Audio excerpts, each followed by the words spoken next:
the government of Pakistan, along with our stakeholders and foreign donors, friends, they all came to our rescue, and it was a great teamwork. But even today, while we have spent billions and billions, the work is still not finished. And I think the most important thing is that, God forbid, if there's a repeat of, God forbid, of last year's floods, what will happen? My friend has spoken about 0.7% contribution. But I must say, at Sharm el-Sheikh, through brilliant diplomacy, Madam Sherry Rahman, our Foreign Minister, Secretary General of the United Nations, they all contributed immensely to get this concept of loss and damage over there.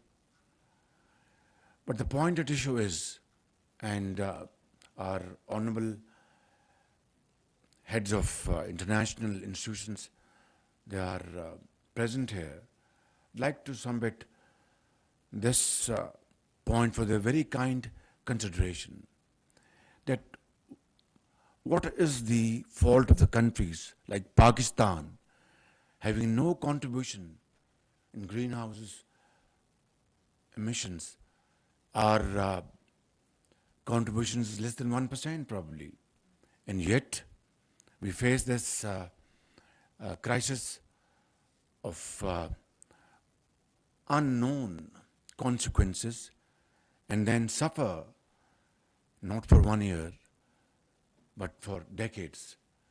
This is something I think we need to really ponder over, because and then in the end of the day, we are granted loans to be paid back, and then granted loans again to be paid back. This is a vicious cycle, and this needs to be addressed to in its real perspective. So what is the solution? I think that is for this August Assembly,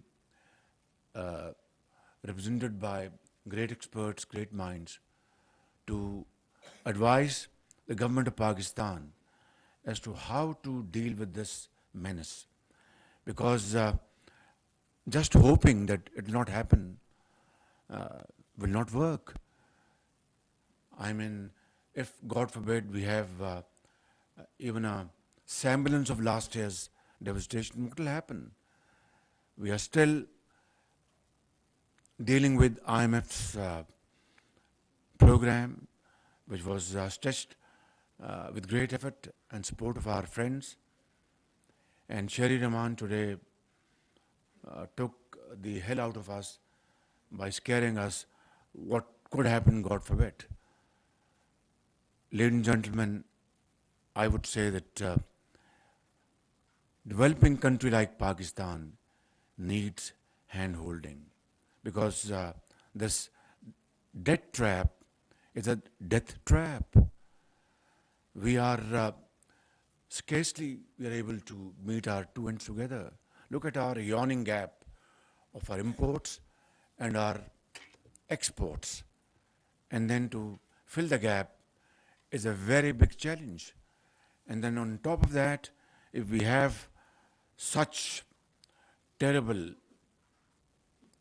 natural accidents, then we need extra money to deal with that particular situation. I think this is the question we need to answer, and I'll plead with all of you to kindly think of it and come forward with solid recommendations which can then be implemented in letter and spirit. Finally, I'd like to thank all our donors for their very valuable and timely support and contributions.